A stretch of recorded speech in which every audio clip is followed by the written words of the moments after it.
एक लड़की जिसकी 8 साल की उम्र में उसके अबू ने अपने भतीजे के साथ मंगनी करा दी।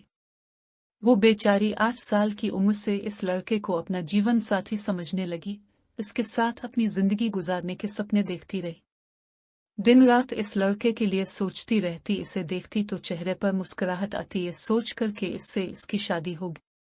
सहेलियों के साथ खेलती थी तो लड़कियां चढ़ती थी उसका नाम लेकर। गरज बचपन से ही इसे ये समझाया गया कि इस लड़के से ही इसकी शादी हो जाएगी, इसी की दुल्हन बनेगी।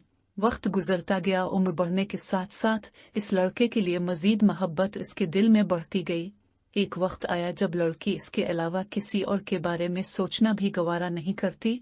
अब शादी का वक्त करीब था, इसे अपने सपने सच होते नजर आ रहे थे। इसके दिल और दिमाग में शादी के बाद के प्लान आने लगे। पूरा दिन सोचती रहती कि जब शादी होगी तो हम ऐसा करेंगे वैसा करेंगे। गरज हर गुजरते दिन इसकी चाहत बढ़ती जाती थी। अब बस उसे शादी का इंतजार था, क्योंकि शादी की उम्र हो चुकी थी। घर में आसपास पड़ोस में हटा के उसकी सहेलियों में भी ये बात फैल गई थी कि चंद दिन में इसकी शादी हो जाएगी। सहेलियां उसे तंग करने के लिए अक्सर कहती रहती कि हम तुम्हारी शादी में ये जोड़ा पहनेंगी, ये करेंगी, वो करेंगी, और वो बस मुस्कुराती और शर्माती जाती थी। बस अब कुछ ही दिन रह गए थे शादी में। अब उसे यकीन हो गया था कि उसकी शादी इसी से ही होगी, और वो भी कुछ ही दिनों में। पर अल्लाह को कुछ और ही मंजूर था।